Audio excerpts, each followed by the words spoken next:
Satu negara menanggung malu. FIFA jatuhi Malaysia sanksi berat di-ban dari ajang apapun usai terbukti palsukan dokumen 7 pemain naturalisasinya. Pengamat Malaysia beri respon ini. Menurut berita terkini, FIFA telah sanksi FAM atas kesalahan pemalsuan dokumen 7 orang pemain kebangsaan. Pemalsuan dokumen, ini kesalahan yang berat. Kok bisa sih udah selevel negara terjadi pemalsuan dokumen, boy? Kok bisa ini terjadi, boy? Ini level negara, bukan Tarkam loh. Berita ini datang langsung dari FIFA, boy. Bukan AFC, bukan FA Malaysia, tapi dari FIFA langsung. Inisial reaksi aku adalah marah. Aku marah kerana bola sepak Malaysia ni, Faiz. Bola sepak Malaysia ni bukanlah yang terbesar di dunia. Bukanlah yang paling successful. Bukanlah yang paling berkualiti.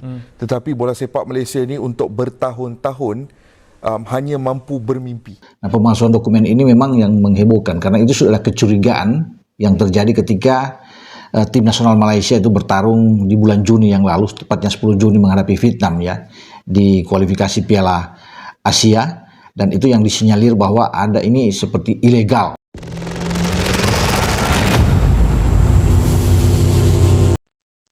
Kabar guncangan datang dari markas besar FIFA di Zurich, Swiss, yang membuat dunia sepak bola Asia Tenggara mendidih. Malaysia, salah satu negara yang selama ini dikenal sebagai rival klasik Indonesia di lapangan hijau, akhirnya harus menanggung malu yang begitu besar setelah Federasi Sepak Bola Dunia alias FIFA menjatuhkan sanksi larangan tampil di semua ajang internasional kepada tim nasional mereka. Sanksi ini tidak main-main, berlaku hingga tahun 2027, menyusul terbuktinya praktik pemalsuan dokumen kewarganegaraan 7 pemain naturalisasi. Kasus ini disebut-sebut sebagai skandal terbesar dalam sejarah sepak bola Malaysia. Tidak hanya menghancurkan reputasi FAM atau Federasi Sepak Bola Malaysia, tetapi juga memicu amarah publik dalam negeri, perdebatan sengit di media, serta gelombang kritik dari para pengamat. Bagi sebagian orang, ini adalah bukti nyata bahwa ambisi instan Malaysia dalam membangun tim nasional dengan cara naturalisasi sudah kelewat batas. Skandal itu bermula dari laporan investigasi sejumlah media Eropa dan Asia yang menemukan kejanggalan dalam dokumen kewarganegaraan beberapa pemain yang tiba-tiba mendapatkan paspor Malaysia. Kejanggalan itu berupa data alamat yang tidak valid, tanda tangan pejabat yang tidak pernah ada dalam arsip resmi, hingga catatan domisili yang ternyata fiktif. Laporan itu kemudian sampai ke telinga Komite Disiplin dan Etik FIFA yang langsung membentuk tim khusus untuk menyelidiki. Selama hampir 1 tahun, FIFA mengumpulkan bukti, melakukan verifikasi dengan pemerintah Malaysia, dan bahkan mengirim tim investigasi ke lapangan. Hasilnya terbukti tanpa keraguan bahwa 7 pemain asing yang didaftarkan sebagai pemain timnas Malaysia telah menggunakan dokumen palsu yang difasilitasi oleh oknum di internal FAM. Keputusan pun dijatuhkan. Malaysia resmi di-ban dari seluruh ajang FIFA, IFC hingga AFF sampai tahun 2027. Presiden FIFA Gianni Infantino dalam konferensi pers resmi mengatakan, sepak bola adalah olahraga yang menjunjung tinggi integritas. Tidak ada tempat bagi kecurangan, apalagi jika dilakukan oleh federasi resmi.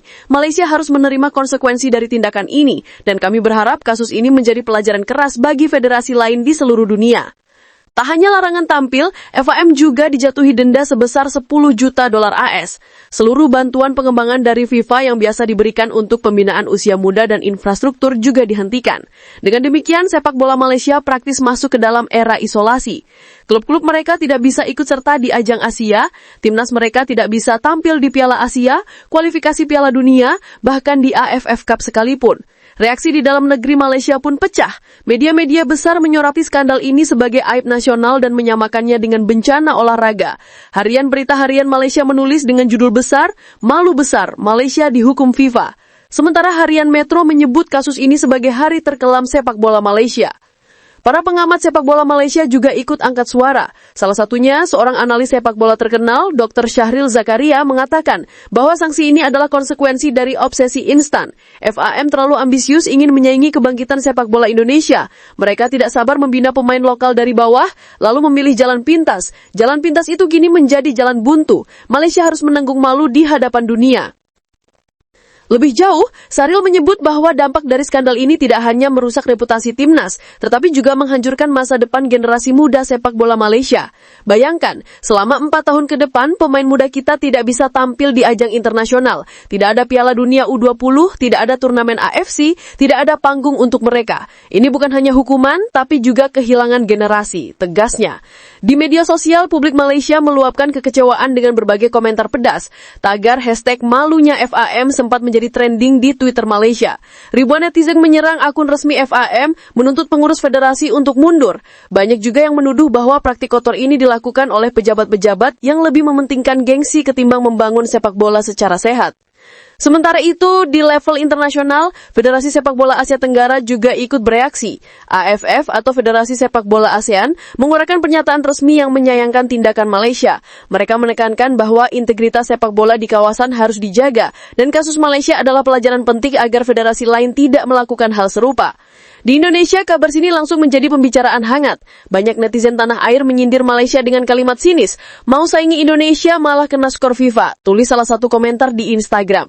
Tidak sedikit pula yang menjadikan kasus ini sebagai bahan lelucon mengingat rivalitas panjang Indonesia-Malaysia di lapangan hijau. Namun di balik semua sorakan itu, ada juga suara yang lebih serius. Pengamat sepak bola Indonesia, Akmal Marhali menyebut bahwa kasus Malaysia adalah bukti bahaya jika federasi terlalu mengandalkan naturalisasi.